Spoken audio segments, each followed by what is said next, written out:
Um, what would you think about the view that nothing matters? Like, what comes to your mind if I bring that up? It's sort of a depressing view. The idea that, well, nothing really matters anyway. 1,000 years from now, it won't make any difference. It reminds me of the people who say that in response to... Hi. It reminds me of the people who say that in response to the pandemic. I mean, the idea that, well, it doesn't matter, if people live or die because we're all going to die eventually.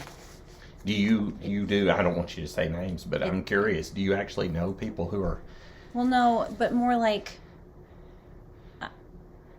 I guess maybe sometimes on Facebook, some of the, or that, yeah, kind of, that sort of thing. Maybe not exact words, but that's the idea. Do you think, no, I see what you're saying. Do you think that's similar to selfishness? Yeah, it's completely selfish, or just void of meaning almost, like... Nihilism is the view that nothing matters. It's easy when you feel depressed, you might feel that way, that just nothing matters, and we live in a morally arbitrary universe, that there really is no ultimate justice. It doesn't matter if you live or die. Those kinds of feelings are easy to have, and I think they can be connected with the view of egoism. There are a couple of egoisms we're going to look at, but for now, let's just say the idea that there is no real right or wrong other than just do what's good for me. Just be selfish. Try to get what I want out of life. Moral nihilism, also known as ethical nihilism, is the meta-ethical view that there is no morality whatsoever. Therefore, no action is preferable to any other. And that's from Wikipedia. Now, my favorite philosopher, Jean-Paul Sartre, he has a quote that sounds kind of nihilistic. He says, thus it amounts to the same thing whether one gets drunk or is the leader of nations. In other words, it doesn't matter what you do. Now, I don't think Sartre's necessarily a nihilist, but that's a good example of the attitude. The two egoisms. According to psychological egoism, people, in fact, always choose to do what they believe promotes their own self-interest. For example, let's take Mother Teresa. Mother Teresa held babies with AIDS before we knew that virus was not airborne, and she visited leper colonies. She risked her own life to help others. Well, if we ask Mother Teresa why she does what she does, her stated motive might be, I do this because I want to help others. First time people, you could look at their faces, now you see that there is real peace. But according to psychological egoism, her true, hidden, unstated motive is a selfish motive. So really, she just does all these things because she wants to feel important.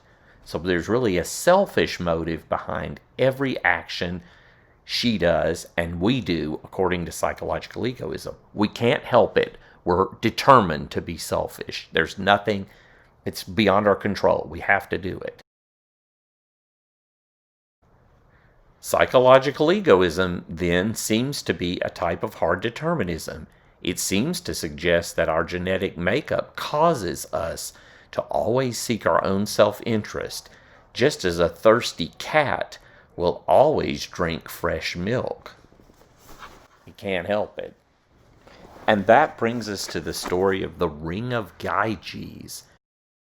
Whoa! My body's gone! In Plato's Republic, Plato's brother Glaucon reveals a worry he has. Suppose you have 2 invisibility rings. Give one Ring of Gyges to the most moral person you know.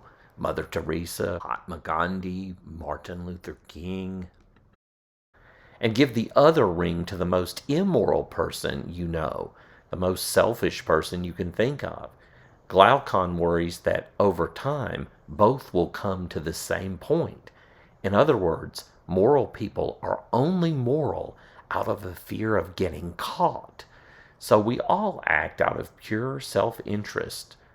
Now, Plato does not believe that, but his brother Glaucon is worried that that might be the truth about human beings. So imagine you're standing outside your high school and Gandhi, Martin Luther King, and Mother Teresa pull up and one of them says, "Get in, loser, we're going shopping." I mean, it's an interesting thought that even when we think we're trying to help others, really we're just looking out for number one. We can't help but be selfish. Here's an objection to psychological egoism. I call it Tweedy and the car keys.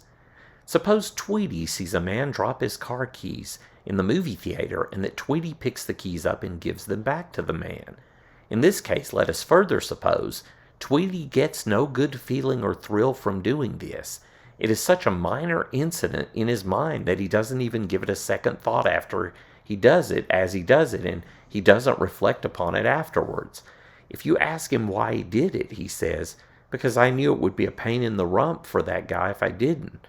In such a case, it seems plausible to think Tweedy is giving the real reason he did what he did, and that it was solely to help another person. Simply because psychological egoism can give another explanation of his action doesn't mean that other explanation, that it's all selfishness, is the correct one. So this seems to be a counterexample to psychological egoism. You know, it kind of reminds me of the time I was at Death Fest in Maryland back in 2012, and this guy dropped his keys. Well, watch, Kenny, I think we got that footage. We'll show you what happened.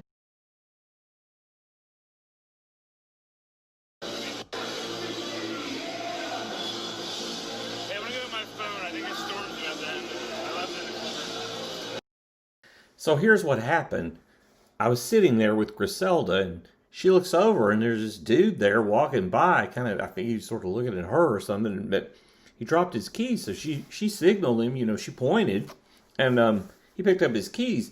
But she didn't do that to be selfish in some way. She was just trying to help the dude. Ethical egoism, on the other hand, says you should only do things you think will benefit you, because right and wrong just are what's good for you. Whether or not you should be honest in a particular situation depends on whether it benefits you.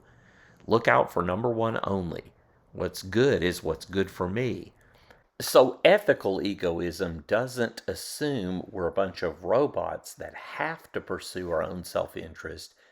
It just says that, hey, yeah, you've got a choice, but you should choose what's good for you in every case. Ethical egoism says you should only do those actions that you believe to be in your own self-interest. Disregard whether your actions benefit or harm others. So in this picture, here's this guy drowning. He fell off Navy Pier. "Madge, arg, please help me." Sob, glub, glub. He's drowning. And Madge says, "It is only right for me to save you if it benefits me in some way." Well, that's true. If ethical egoism is right, it's not good for her to save the drowning man unless she somehow benefits from saving him. Maybe she'll get a reward, or she'll get her name in the paper, something good. But if nothing good comes to her, she has no reason to save the man, according to ethical egoism.